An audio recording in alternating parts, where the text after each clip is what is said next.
Yo, what's up guys, welcome back to the channel. In today's video I'm going to show you guys how to manage embedded capital partners in Fundbox. If you're offering embedded financing with Fundbox and working with capital partners, managing those relationships efficiently is key. In this video I'm going to show you exactly how to organize and oversee embedded capital partners using Fundbox's tools. Let's get started.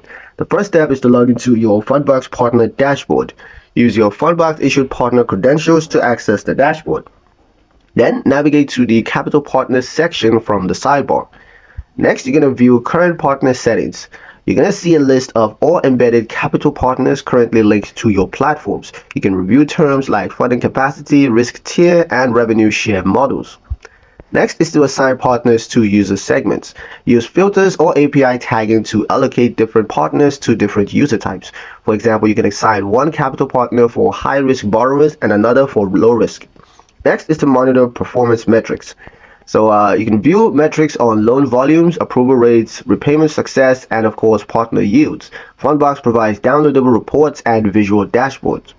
Next is to modify funding roles. You can set preferences for which partner funds which types of loan, and also adjust thresholds like max exposure per customer or per industry. Next is to pause or prioritize capital partners. You can temporarily disable a partner if they pause funding. You can also reorder your partner stack to prioritize better performing partners. Next and last is to manage API configurations. Now, if you're using API-based routing, you want to ensure that your code reflects the most current partner logic. Test changes in Fundbox's sandbox before pushing to production. Efficiently managing embedded capital partners allows you to scale faster, deliver better funding offers to users, and of course to maximize platform's revenue. Use these tools to take full control. And that's pretty much it for the video, guys. Hope you liked it. Hope you found the information here useful enough. If you did, like, share, and subscribe for more helpful tutorials. Thank you guys for watching, and I'll see you in the next one.